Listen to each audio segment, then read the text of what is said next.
Hello everyone and welcome back to another Magical Moon video. As you can see, we've got our winter woolies on.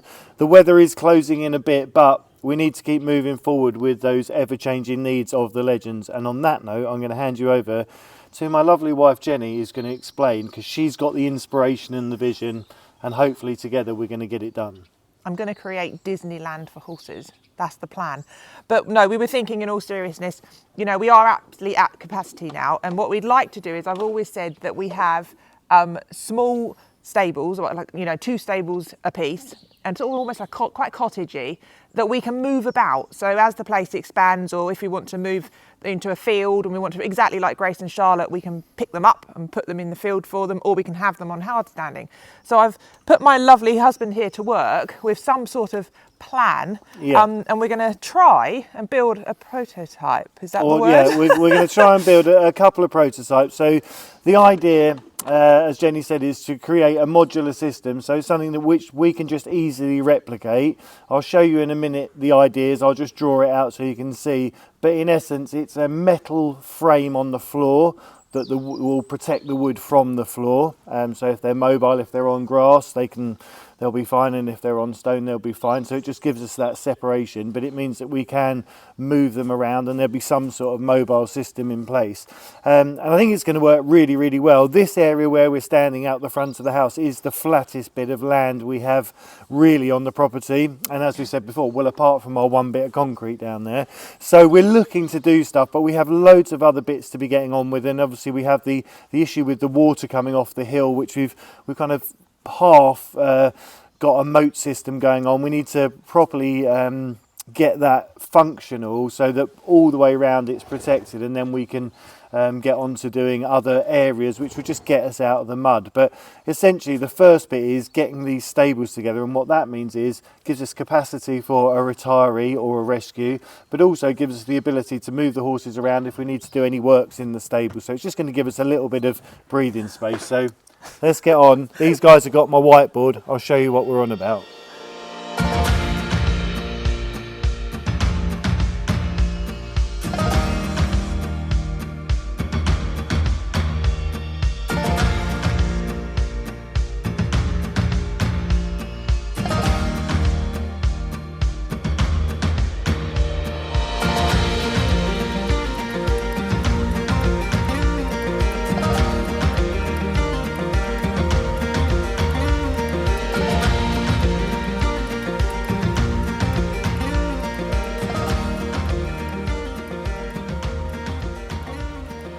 So what we've thought of, or what we've come up with, the idea of that mobile system underneath, Max has been overseeing it all very intently, but underneath here we've got a metal frame which I'm going to fabricate, and then we've got a demountable system which we can put wheels on it. Somewhere along there will be an attaching point, and we've got a pulley system so we can, or a tow system where we can actually move them. So if we need to at any time move it, we can pop the wheels on just like that, and then off we go. So that's going to be one stable, but our one will be double that. So it's going to be 4 meters by 4 meters.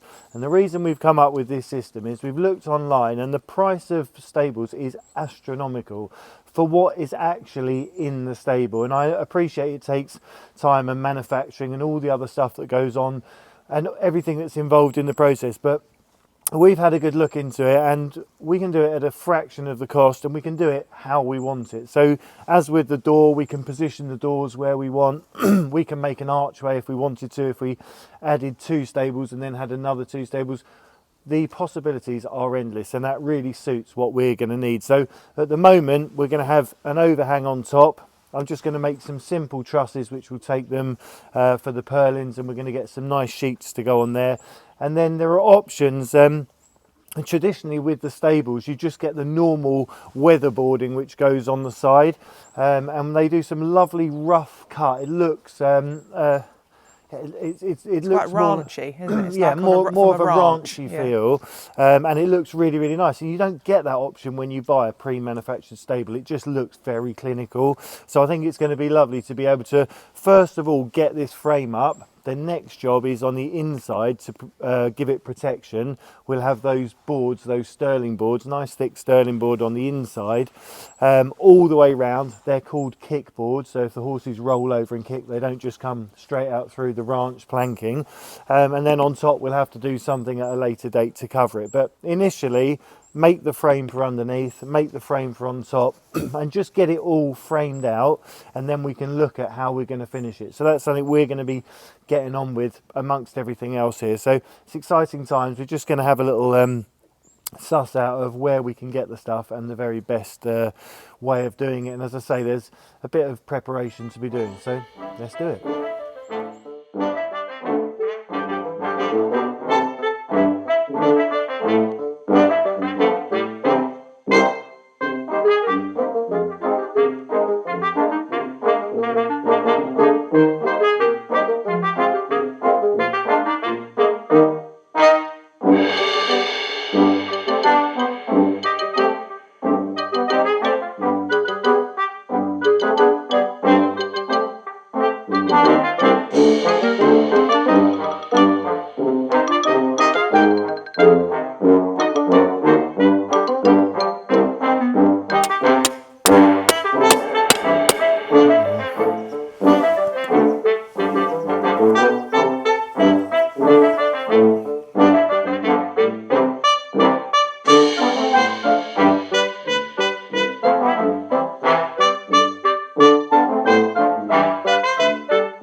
Right, imagine we're going into the stable.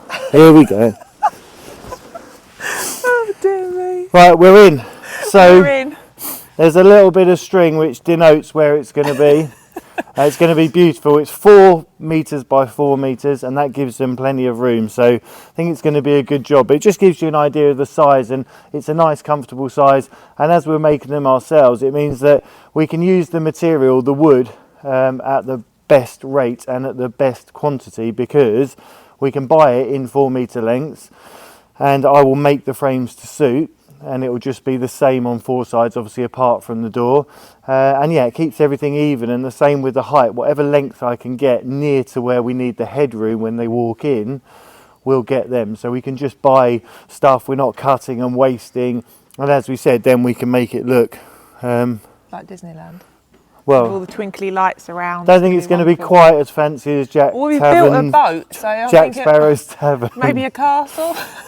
But yeah, so something to look forward to. As we said, gives us a bit of capacity, gives us a few options, and yeah, it's just now we've just got to get on and see where we can get the materials and what it's going to cost. But we know for a fact it's going to be a lot less, and that's the thing which is always amazing. As I said before, as soon as something becomes, especially with equestrianism, stables or anything like that, it just carries that premium. There's no need. I think we're more than capable, and yeah, Jenny and I can be getting on, and I think we'll have it licked. No, I think it's going to be really nice, and also it's just yeah, it's nice for the kids to get involved and to, you know, be part of the magic and the growing of the place, because, you know, they do, obviously, when we lose horses, they do suffer a lot, and it's one of the reasons really why Jack's Tavern was so special. It just sort of makes that magic, it gives them that little bit of something to look forward to. So yeah, no, it'd be really, really nice. And yeah, I think it'd be a family affair. We can get it all, get it moving and get everyone involved, and it's going to be built with love and hopefully a little sprinkling of magic. So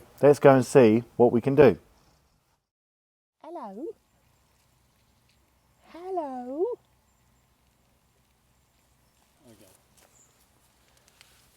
Hey, Sweet Pea. So I am here with the wonderful Sweet Pea and her baby, who's currently chewing at Nick's leg. Just thought we'd bring you in to say hello. They are just the cutest things on earth. My goodness me, we absolutely adore them. She's got the farrier, and so is he on Thursday, haven't you? So you've got to be a good boy. So we've just given them a little bit of time to settle down and just get to know the place before we do anything. Like Nick said, with the teeth, we're going to have them done next time. And now she's going to have her feet done, which really desperately need doing, but we didn't want to worry her, especially with a foal at foot. But dear old Eeyore here has grown because we've had to make his head collar slightly bigger. So his little body has grown by about an inch, we're thinking. Haven't you? You're so cute. Yes, you are. Oh, my goodness me. He's literally like a teddy bear. Oh, you could waste so much time with them. Hello. You're just gorgeous, you are. Yeah, he's very cheeky. He certainly is. And what amazing is, I think he's going to nip my legs. Look at the size of his ears. Look at that. They are some serious ears you've got going on there, boy. He's going to be a big boy. You are, and a very hairy one too. A very hairy one. Oh, we've got to show them the teeth. Come here. Let's see if we can get the camera into. You've got to see these teeth. These are just the best teeth in the world ever. Hold on, come on. Can you get them? Look, look, look, look, look.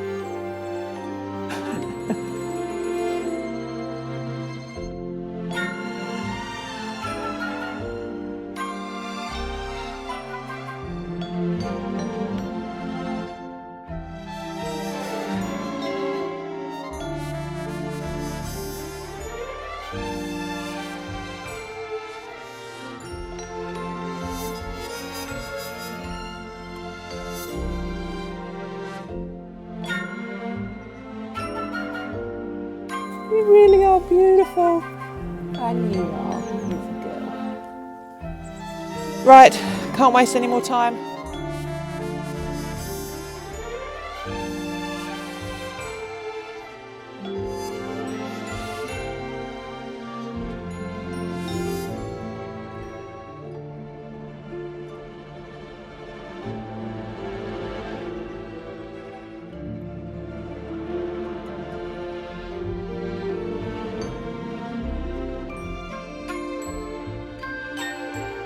Look at his eye.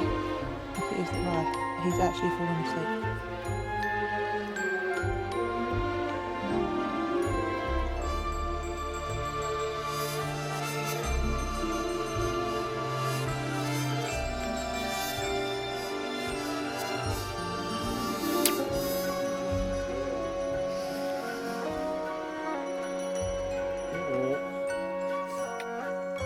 Oh my days.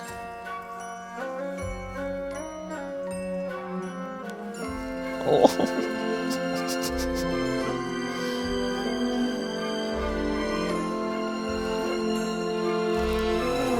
I think everyone needs a donkey. I do. Oh, look at your little face.